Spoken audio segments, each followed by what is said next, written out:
What's up, y'all? It's your girl Sakina, and I'm back with another review. This is my review for the Real Housewives of Miami. This is season 6, episode 3, and I'm tired. The way that this started off, baby, I am through.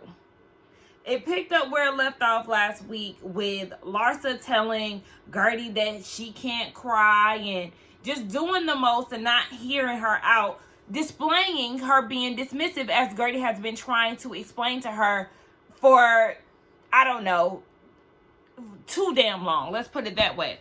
So Gertie just comes out and says, you know, that she has breast cancer. And Larsa is like, how do you know? How do you know? How do you know? She keeps asking, the same way Sutton kept asking Kyle to name him. Larsa is telling Gertie, how do you know? How do you know? How else do you think that she knows? Do you think she's just making this up for the sake of the conversation? She's like, girl, she does not know how to read emotions, read the room. Like, girl, what?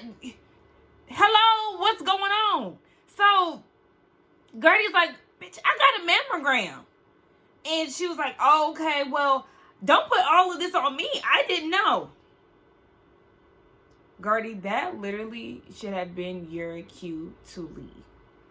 Instead of immediately softening up to the news that was delivered, she's still in defense mode.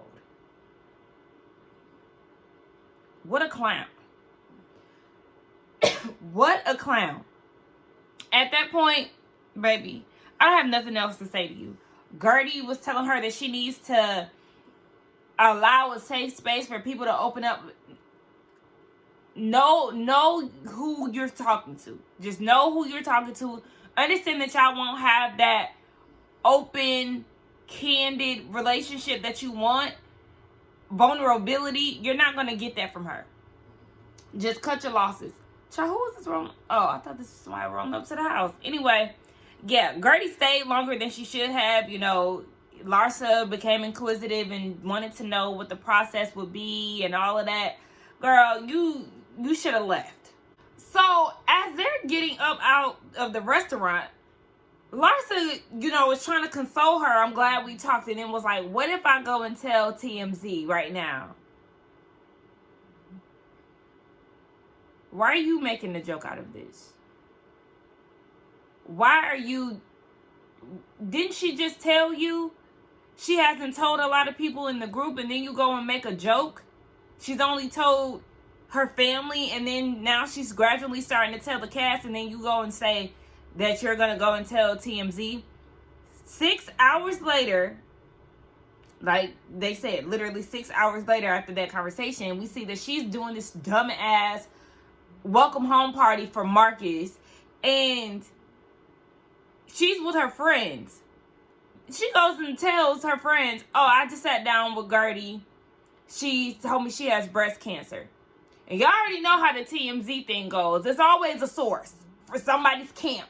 So that could have easily, you know, got put out there. And Gertie didn't want her information out there. But she didn't tell her two friends. And her friends were like, well, you need to love on her, you know, and all of this. And as they're saying these things that Larsa should do, again, just blank. Yeah. Totally. Girl, Gertie, that should have been the last person that you told. Alexia would have shown way more emotion and compassion for you than this bimbo. And that was me trying to prevent from calling her a bitch, if y'all didn't see me struggling. Y'all, I should not be this annoyed. Like, I mean, yeah, I guess I can be this annoyed. So, Kiki, Marisol, and Lisa, they get there. Kiki wants to know what the conversation was with Gertie. Y'all, this, okay, at this point, has totally disregarded everything that Gertie told her and went and told them that she has cancer. She literally said, I'm telling you this in confidence. I haven't told a lot of the ladies. And then you go and tell the rest of them? Marisol instantly started crying. She has already had bad news from another friend who was sick, and then to hear this about Gertie, she's even emotional in her confessional. You know, she doesn't want to lose people that she cares about. She's thinking about Gertie's family. You know, they're a young couple. She has young children. And it's like, Larsa, this was not your business to tell. And then for you to go and tell it as if she gave you the okay. This is so disrespectful, and I'm happy to hear that she did get booed at BravoCon, because girl, you're done.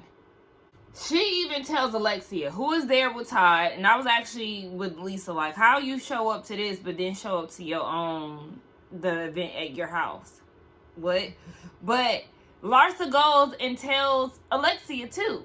And then did y'all hear her say, you know, I sat through, you know, a whole dinner basically, and she told me at the end.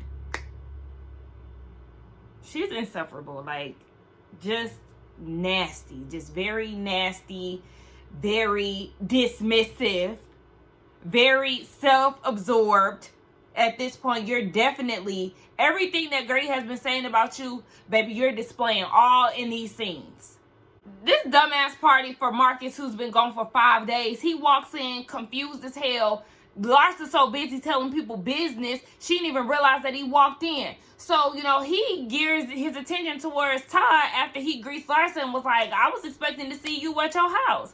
So he gets into it, and Todd was saying the reason why he wasn't there was because he viewed the guest list and basically saw that Adriana was a part of it and decided not to show up because she had so much to say about his family and his stepson. Meanwhile, Lisa's looking at him like,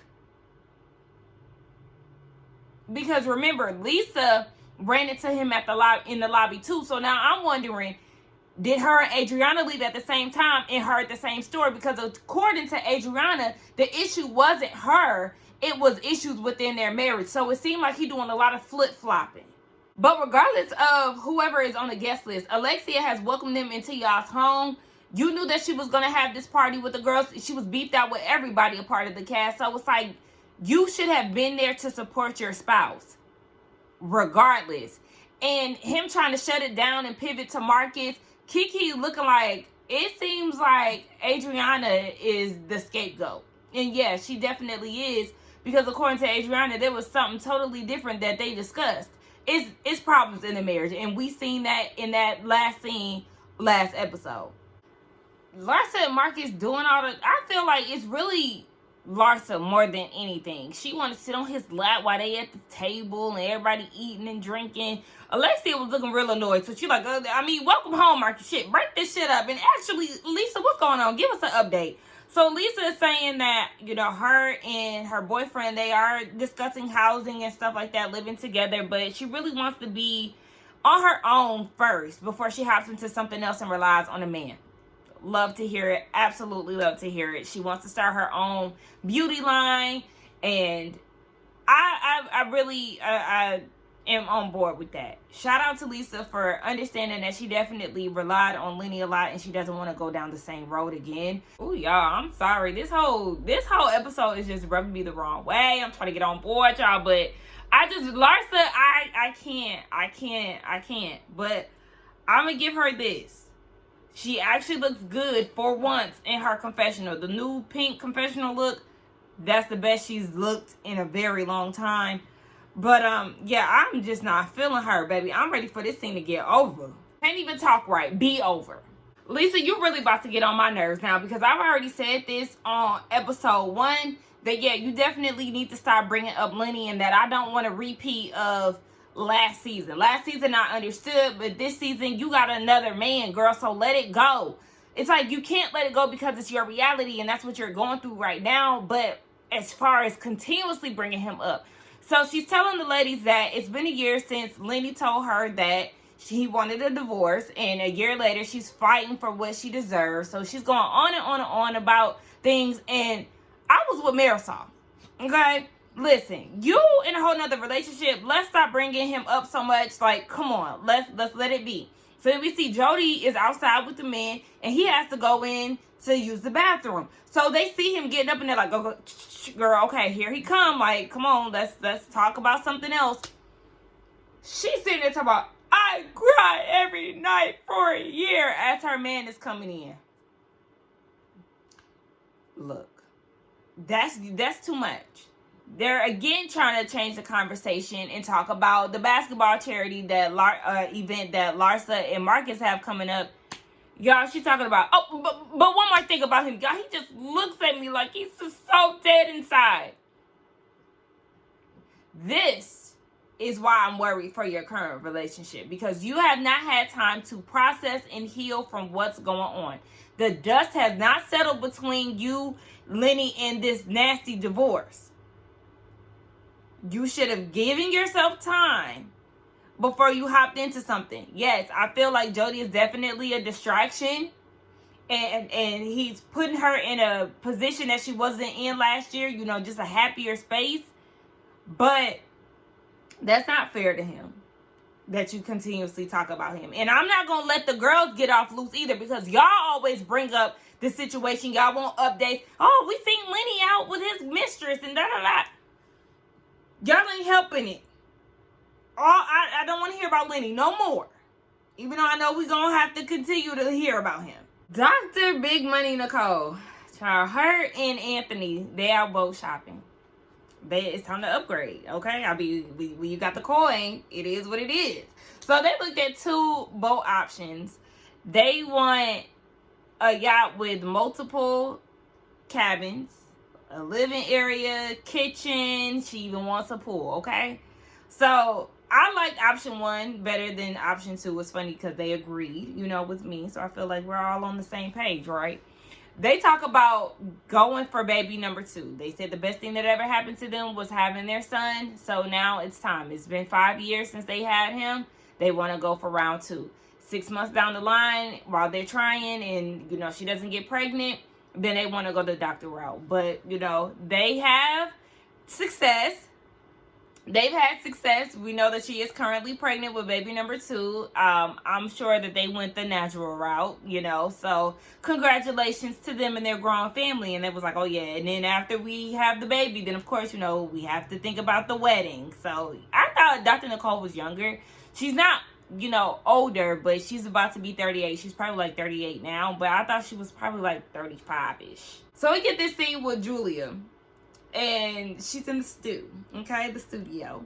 And she FaceTimes Gertie. Did y'all notice that she got Gertie, Real Housewives of Miami, as her contact?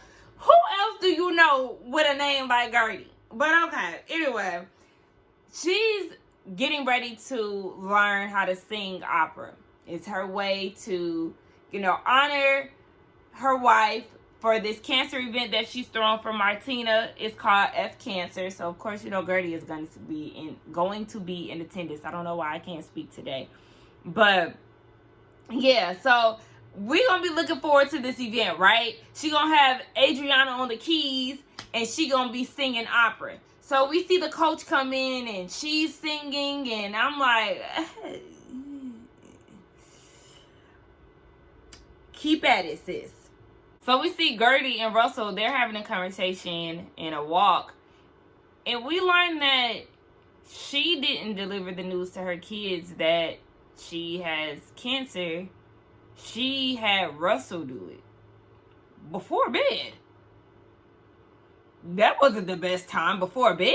I feel like you should never deliver news to somebody before they go to sleep. That's just setting them up to be restless. I understand that they're, you know, they can be restless, you know, if they find out throughout the day or, you know, at the beginning of the day. But it's just like, it's never a right time to tell somebody something, but it's right before bed. I always think about how that person is just going to be up all night.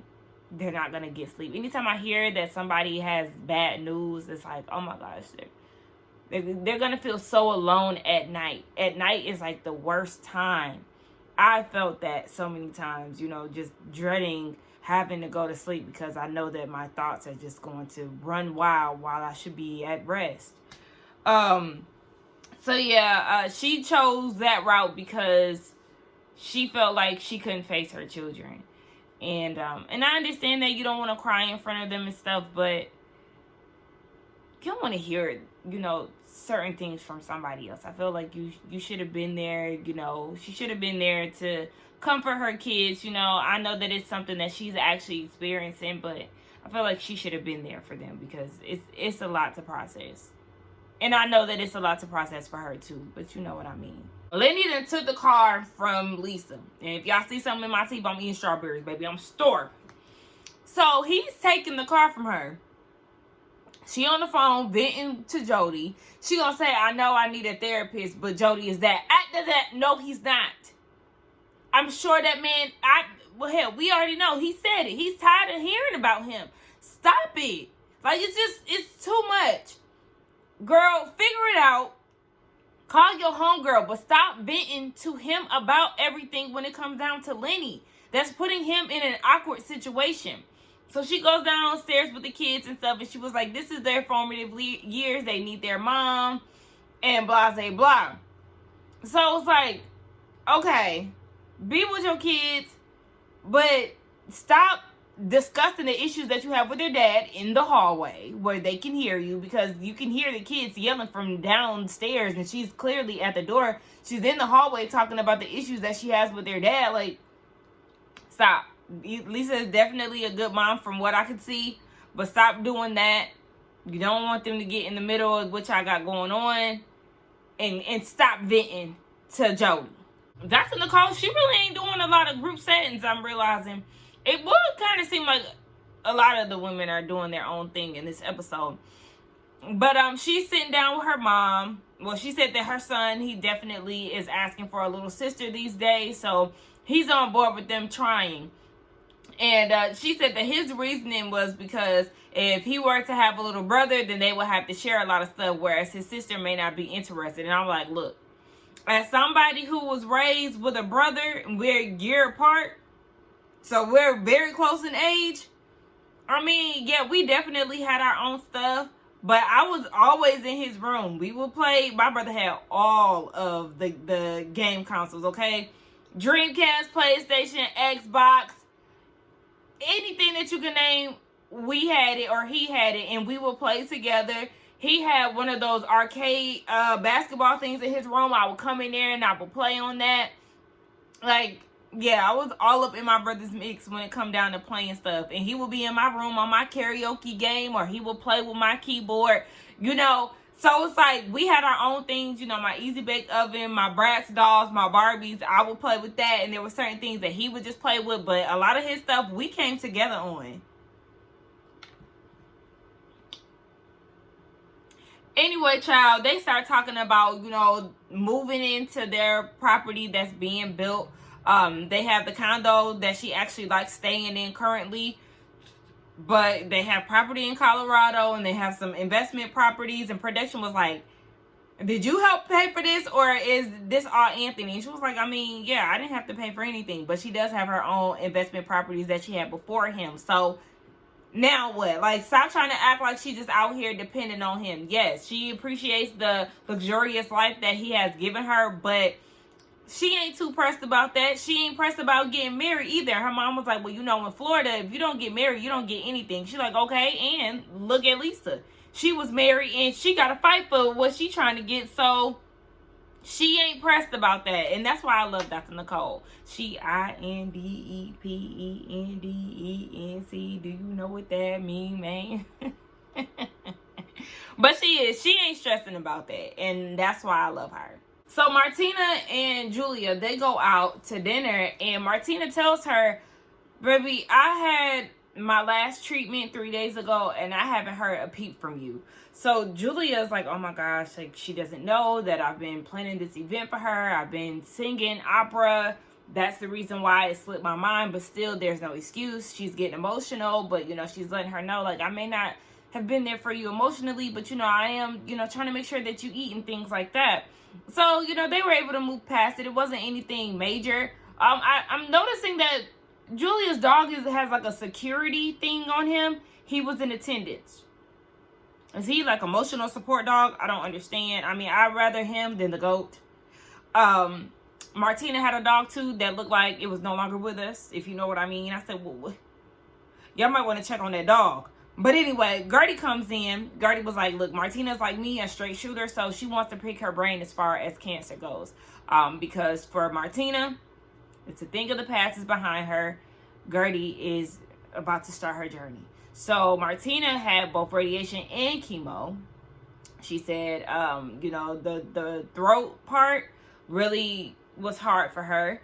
And Gertie just wants to know what to expect, because she said that her tumor is borderline. So they recommend that she gets chemo and radiation. She said she was even looking at, you know, pictures to see what radiation looks like on the skin. Martina said it'll be, you know, like a sunburn. But when Gertie Googled it, all she seen was, you know, examples of white people or people with fair skin. So she's Googling like brown skin, and there's no representation there at all. So she doesn't know what to expect as far as radiation goes. And then she was like, okay, I'm going to get a little personal now. I want to know what it's like to be intimate with your partner. You know, if you could even be intimate. And Martina was like, yeah, she was eating that box. Okay. She was functioning very normally. I said, okay. So Gertie put that on her list of things to look forward to. Still have sex. So the last scene, we see Larsa and Marcus, and they're talking about the Make-A-Wish charity event that they have. And they were talking about the women donating, and hopefully, you know, they don't get on Larsa's nerves. And then we fast forward to 6 hours later. I said, why is it always 6 hours later? But all the ladies are on the Sprinter van on the way to the event. And then Adriana and Marisol, they get into it. So we'll see that next week. Excuse me. Let's get down in the comments to talk. Don't forget to like, comment, and subscribe to my channel. And I will see y'all in the next one. Bye.